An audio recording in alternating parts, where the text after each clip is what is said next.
Sejauh ini Om Ruri melihat peternak kecil ini ya, kalau kita lihat dari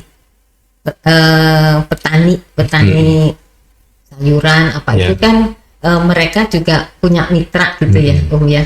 Nah yang di peternak, kalau saya dengar peternak ini lebih sejahtera dari petani tanaman pangan seperti apakah hal ini karena komoditasnya stabil itu atau karena mereka bisa menghitung skala usaha sehingga konstan gitu Om, maksudnya lebih bisa mereka usahanya lebih bisa ini tetap gitu. Menurut Om Rudi gimana? Antara petani dan peternak. Ya, sekarang kan petani padi, betul. Kan sama, manipulasi juga. Cuman kelihatannya gitu ya, kalau orang awam melihat peternak ini lebih stabil gitu, lebih baiknya tuh lebih kelihatan jalan gitu ya Om ya.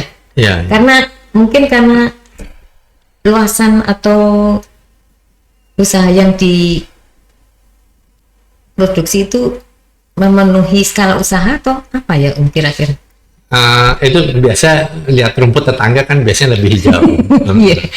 Pada waktu kita bentuk Gopan, saya waktu itu menjadi sekjen Gopan, itu namanya Gabungan Organisasi Peternak Ayam Nasional.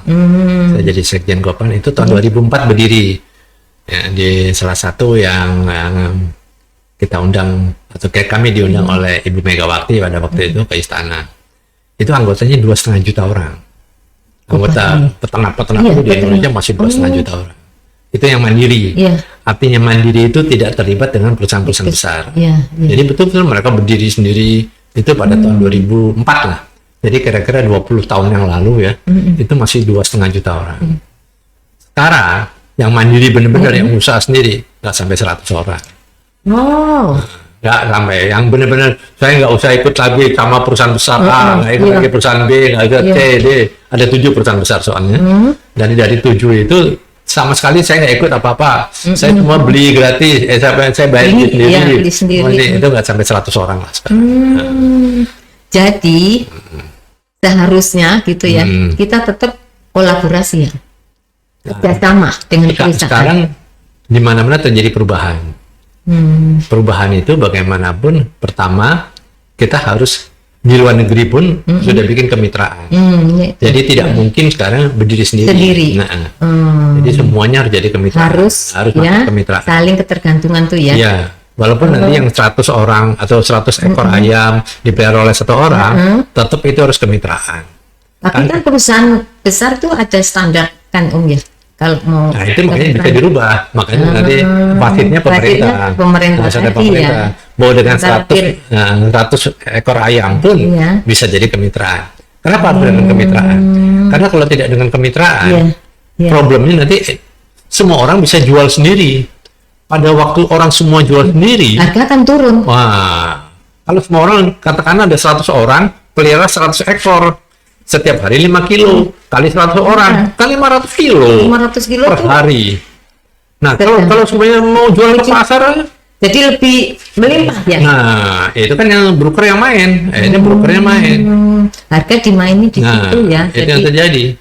Sekarang ini kan harga katakanlah di peternak 20.000, 22.000. Di pasar 26. Nah, kan udah 4.000 selisihnya. Kalau 500 kaliin katakanlah 500 kilo yang tadi itu aja. Nah, itulah ini ya. Artinya bagaimanapun namanya berkelompok, bergabung, terus kerjasama atau kemitraan dengan perusahaan itu untuk menjaga itu juga ya Om ya.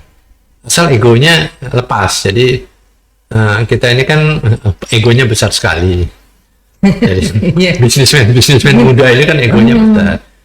Untuk bergabung itu kan nggak mau kadang-kadang semuanya mau jadi leader. Makanya kalau mau bikin kemitraan antara perusahaan besar ini boleh, tapi harus ada wasitnya pemerintah. Dan itu sudah dilaksanakan kah oleh? Nah, ini yang masih tarik ukur. Karena Dirjen PKH kan sibuknya sama sapi. Iya. Bu Rosana boleh datang ke Dirjen, tanya yang tahu ayam nggak ada yang tahu ayam. Oh gitu ya. Jadi prioritas. Tapi jangan kalau gitu nanti saya dimarahin sama Pak. Iya, maksudnya prioritas masih di ternak besar ya. Iya, terutama sekarang besar, gitu ya. Ternak besar. Jadi Sapi. program pemerintah kan sudah banyak sekali. Jadi yang ini nggak kurus. Iya. Makanya melalui program inilah mungkin salah satu ya. Harusnya untuk bisa memberikan peluang ke peternak kecil ya. Iya. Jadi kalau kan ada SPBG, kembali ke SPBG tadi. Nah, SPBG itu kan disuplai oleh masyarakat sekitar, harusnya kan gitu. Jadi ada radiusnya kan, 5 kilo atau 6 kilo. Ada ketentuan gitu ya. Nah, 5 kilo, 6 kilo kalau di Jakarta emang sulit lah. Peternak ayam di sini kan. Tapi kalau ini terjadi katakanlah di Kalimantan, di Sulawesi, di Sumatera, di Papua kan 5 kilo itu kan bisa beternak ayam di situ. Nah, ini berilah mereka kesempatan untuk membuat ikut serta ya dalam program itu ya, sehingga membantu mereka juga ekonominya mereka nggak susah untuk ini menjual ya barangkali ya Iya. Dari pengalaman di Hydra Group, bisnis apa itu? Bisnis produk kesehatan hewan. Produk kesehatan hewan. Iya, bisnis kesehatan hewan. Bagaimana ini kaitannya dengan keberhasilan usaha ternak dengan bisnis yang Pemruri geluti? Hydra ini kan saya kerjasama sama teman-teman yang namanya grup kan. Jadi kalau ini tentu ini kan produk kesehatan hewan. Produk kesehatan hewan. Jadi kan terkait juga ya dengan betul. Kesehatan besar kecil ya. Iya. Ya, sementara sih jalan seperti biasa lah. Jadi karena saya di sini kan sudah dari tahun 81. Begitu tamat sekolah langsung punya grup itu. Grup ini baru, tapi kan saya bekerja di bidang berkecimpung di situ di ya. bidang kesehatan hewan. Dari mulai tamat sekolah dari Fakpet itu sampai sekarang masih di bidang produk kesehatan hewan. Apa saja itu Om? Ya kebanyakan sih karena saya orang peternakan, jadi banyaknya untuk makan ternak, bahan baku untuk makanan ternak. Ada mineral, ada vitamin, ada anti yang lain. Nah nanti kalau ini berjalan, maksudnya kan ini ada sinergi antara program MBG ini dengan kesehatan ternak yang harusnya diproduksinya telurnya sehat, ayamnya sehat, sehingga tidak ada masalah di dalam program MBG ini kan. Kalau selama ini kita suka dengar gitu yang hal-hal yang kaitannya dengan bahan bakunya gitu kira-kira yang sudah dilakukan oleh Hydra Group untuk kesehatan hewan ke peternak kecil sejauh mana pembinaannya? Tentu kita bina dengan baik ya, karena kita kerjasama juga dengan beberapa teman yang sudah bergelar lah, ada dokter hewannya ada, yang sudah jadi doktornya juga ada. Jadi kemudian kan ada peraturan yang harus kita ikuti, bahwa tidak boleh menggunakan produk A, produk B, itu kita lakukan. Jadi itu dikemasnya di Hydra Group ini dari bahan baku itu menjadi pakan oleh grup ini. Jadi grup ini tidak membuat pakan, tapi kita membuat premixnya. Premix itu adalah campuran di dalam bahan pakan. Jadi kayak misalnya kalau kita beli vitamin dalam kemasan kan ada vitamin A, vitamin B, vitamin C di dalam satu paket. Nah, kami membuat jadi formulanya di Hydra Group ini ya? Iya, kita buat formulanya. Ini untuk umpamanya ternak yang sehat perlu vitamin ini. Ayam itu atau ayam petelur atau ayam pedaging itu kan ada umurnya. Umur katakanlah sampai 1 minggu pertama kebutuhannya seperti ini. Kemudian dari 1 minggu sampai 4 minggu kebutuhannya seperti ini untuk yang pedaging. Kemudian dari 4 minggu sampai panen kebutuhannya seperti ini. Demikian telur juga, ayam petelur juga tergantung umurnya. Sesuai umurnya itu ada kebutuhan mereka. Nah itu yang kami siapkan. Jadi di sana berkumpullah para ahli ya, sesuai kami dengan ada nutrisionisnya. Ada nutrisionis, namanya nutrisionis ya. Jadi dokter hewan, nutrisionis, terus apalagi gitu ya. Sehingga bisa dipertanggungjawabkan gitu Om. Hasil itu Karena sudah repeat order ya, sudah ulangan pesanannya kan sudah berulang-ulang. Jadi saya pikir ya hasilnya baik. Itu sudah melalui BP POM, Om? Ada, harus itu. Iya, sudah. Ya. Artinya kan kalau sudah BP POM itu sudah izin edarnya. Ya, ada. Bisa di ini ya. Ada yang sedang dalam proses. Sudah berapa banyak jenis vitamin yang sudah diproduksi? Itu custom, Bu. Oh. Jadi kami hanya buat kalau kami buat seperti ini dan peternaknya bisa menerima. Kayak kami butuhnya begini, dicoba, mereka bilang bagus, kami buat. Jadi setiap individu atau setiap perusahaan beda-beda. Sekarang customernya siapa saja?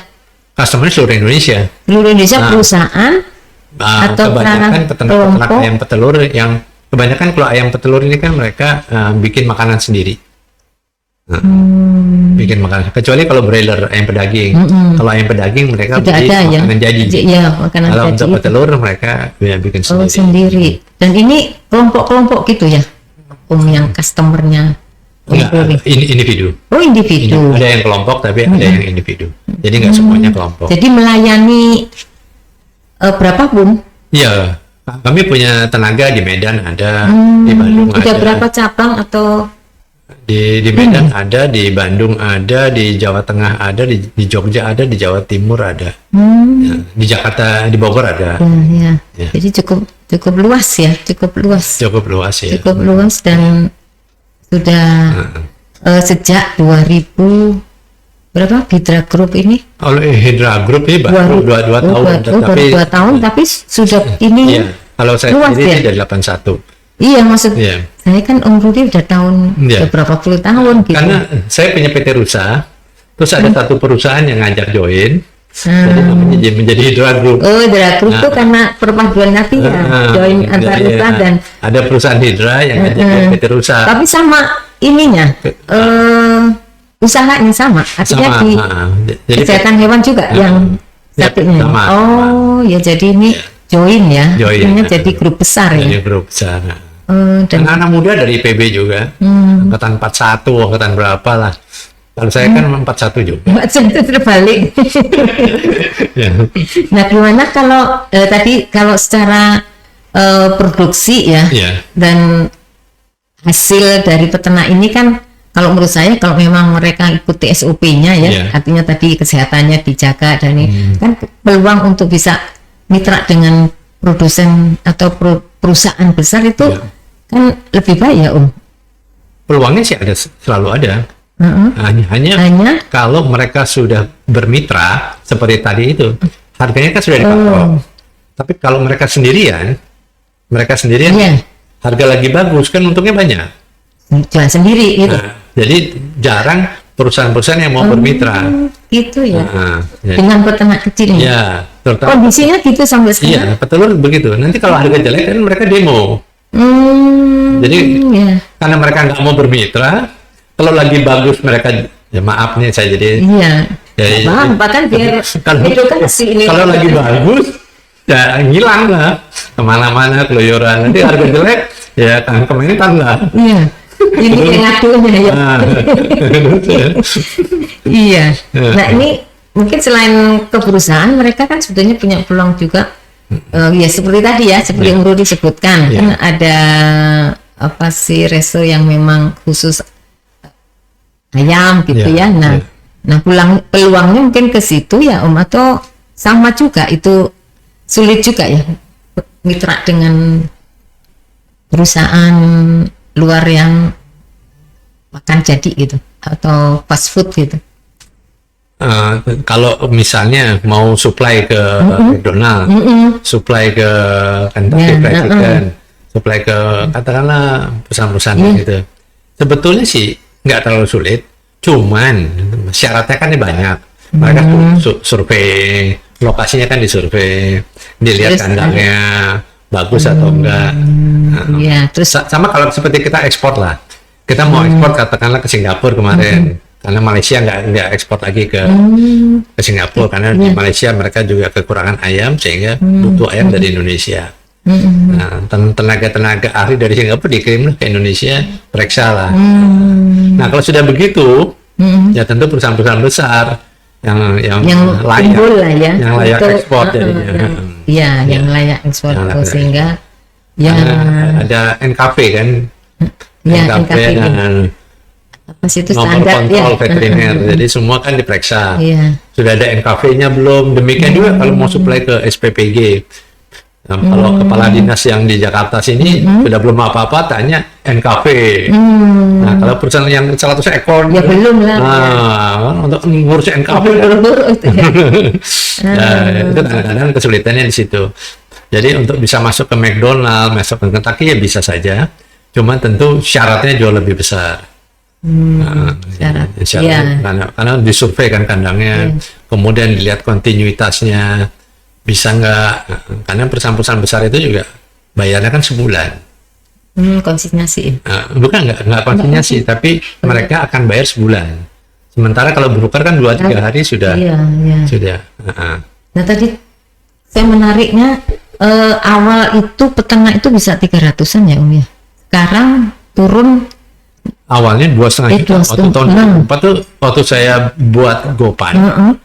Terus sekarang tinggal 100. Yang betul-betul mandiri. Yang betul-betul mandiri 100. Nah, kurang mungkin. Itu disebabkan oleh apa? Kalau menurut Om Ruri? Perubahan. Jadi dunia ini kan cepat berubah sekali. Sehingga bagaimanapun juga efisiensi kan. Kalau kita sendirian kan kita punya tenaga pemasaran sendiri, punya tenaga ini sendiri. Tapi begitu kemitraan kan kita hanya produksi saja. Konsentrasi kita di produksi. Penjualan kan sudah dipegang oleh intinya. Perusahaan itu ya. Jadi inti sama plasma kan. Kita sebagai plasma kan hanya produksi yang baik saja. Sehingga ada indeks prestasi namanya, ada IP-nya.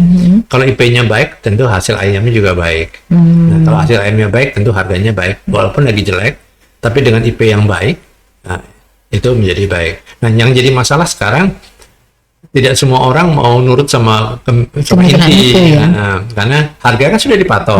Jadi kalau lagi bagus ya mereka terimanya segitu. Nah ini yang kadang-kadang agak kesulitan di situ. Iya, sebagai marketing, kayaknya perusahaan Om Ruri ini bergeraknya di situ ya, di dunia marketing gitu ya. Ya tadi meskipun itu untuk kesehatan hewan, saya pikir pasti Om Ruri masuknya di marketing gitu. Nah sekarang peran marketing nih untuk bisa mempertahankan ataupun mengembangkan si peternak ini gimana Om supaya tidak tadi itu ya ikut prihatin juga ya dari 2,5 juta menjadi gitu Om. Gimana ini paling tidak mereka survive gitu atau berkembang gitu. Marketingnya di mana nih Om?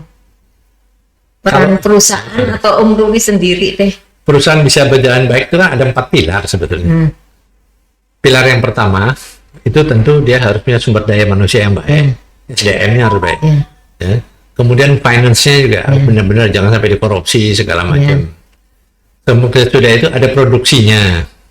Kalau produksinya jelek ya siapa yang mau terima? Baru marketingnya. Jadi marketing cuma salah satu aja dari 4 pilar ini. Pilar itu. Jadi kalau 4-4-nya pilar ini baik, ya marketingnya enak bener. Nah, tapi kalau misalnya produksinya kacau balau, SDM-nya begitu ditelepon orang teleponnya nggak pernah diangkat, kemudian uangnya dikorupsi semua. Jadi jadi marketing kan cuma satu pilar. Jadi kalau kita mau bagus ya yang 3 ini dulu ya juga. Atau diperbaiki ataupun ini dibenahi sampai sesuai standar tuh ya. Jadi sesuai standar di perusahaan itu seperti apa? Jadi jangan terima pegawai juga yang apa-apa. Jadi begitu ditelepon, kalau ditelepon kan dia ujung tombak sebetulnya. Telepon di kantor kan ujung tombak. Begitu dia ditelepon terus nggak bisa jawab, pusing juga kan? Nah itu menurunkan ini ya perusahaan ya Om ya. Nah ini sebagai generasi muda nih Om Ruri. Di sahabat Yampi ini kan itu tadi ya ada generasi muda, ada peternak dan sebagainya. Bagaimana mereka bisa supaya berusaha menjadi peternak ini tidak menjadi suatu kepatiran gitu ya? Nah kira-kira kiatnya apa ini Om Ruri yang sudah bergelut sekian puluh tahun di dunia peternakan nih? Monggo Om Ruri di sana tuh pesannya Om Ruri untuk para generasi muda. Sahabat Yampi yang hebat. Jadi Kalau mau usaha tentu kita harus punya tekad. Usaha itu kan satu kegiatan yang perlu usaha yang sangat kuat, karena tidak banyak orang yang bisa berusaha dengan baik. Kalau ingin berusaha, sahabat Yampi ingin berusaha, tentu yang harus dilakukan pertama kali, apa sih yang mau kita usahakan? Sesudah kita usahakan, di mana sih pasar yang mau kita jual, itu pasarnya di mana? Siapa yang mau menerima produk kita? Nah, kalau kita sudah tahu pasarnya, kita ambil aja dari orang lain aja dulu. Kita pasarkan dulu produk orang lain aja dulu. Nah, kalau itu ternyata produk orang lain itu memberikan keuntungan yang tipis sama kita, ya mulailah kita berusaha membuat produk itu. Tapi kalau ternyata produk orang itu sudah memberikan keuntungan yang layak menurut kita, nggak usah kita pelihara sendiri. Kita beli saja dari dia, kita mulai jual. Kalau karena saya di bidang marketing, sudah saya ambil punya orang saja. Sekitar orang akan terikat sama saya. Wah, kalau gitu diambil Ruri saja.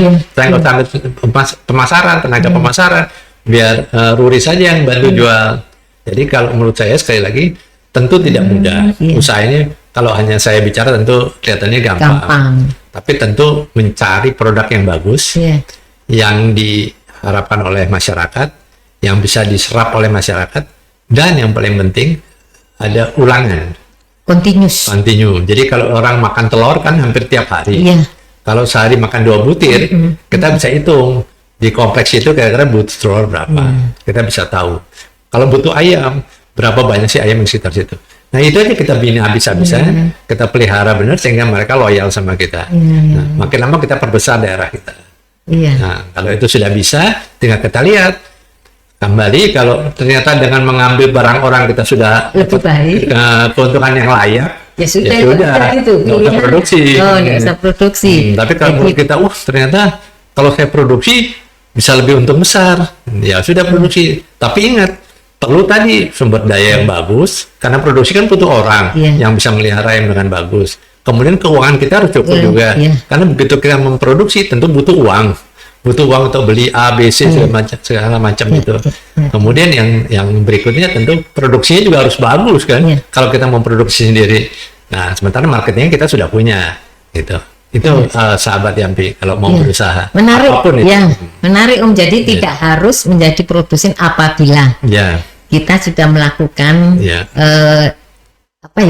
uji coba lah ya. Kalau kita ngambil terus kira-kira ini ini aja digedein gitu ya. Nah terkait tadi itu Om, kalau kita kaitannya dengan peternak ya, yang teknologi sekarang yang sedang dikembangkan peternak kecil atau unggas ini, apa teknologi apa yang dikembangkan saat ini untuk peternak? Jadi seperti kalau kita komoditas lain itu kan ada teknologi baru, ada inovasi. Nah kalau untuk peternakan apa ya Om kira-kira? Teknologi peternakan ini 2 tahun sekali. Makanya kami punya namanya ILDEC Indonesia.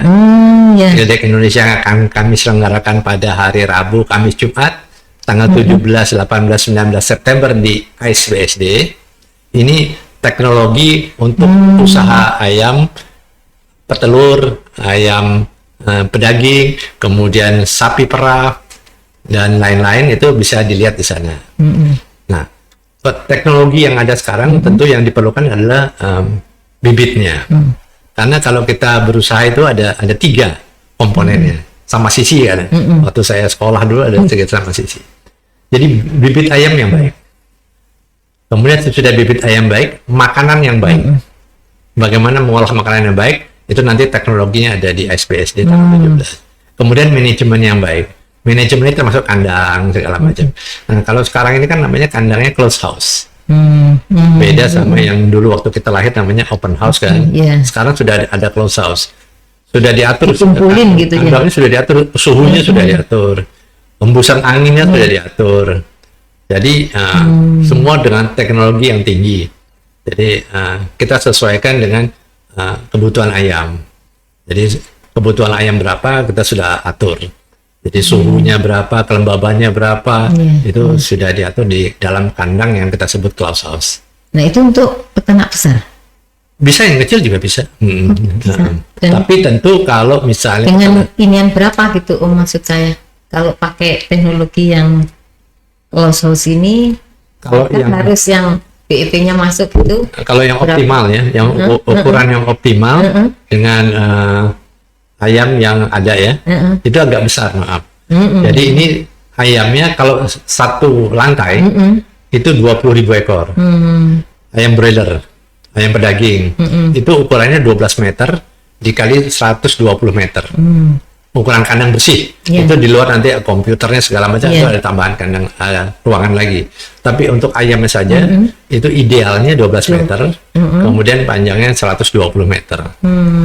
Karena kenapa panjang 120 meter? Karena mesin tadi yang ada kelembapan dan karena dia perlu udara itu ada fan kan, ada fan yang menyedot angin yang ada dari udara yang ada di dalam kandang itu keluar, dan ada pergantian udara itu dengan kapasitas ukuran 120 meter persegi dan lebar 12 meter persegi, itu yang paling ideal dan paling optimal. Tapi kalau soal harga kan tergantung alatnya, tergantung bangunannya. Kalau bangunannya dengan materi yang luar biasa bagus ya tentu lebih tinggi, lebih mahal ya.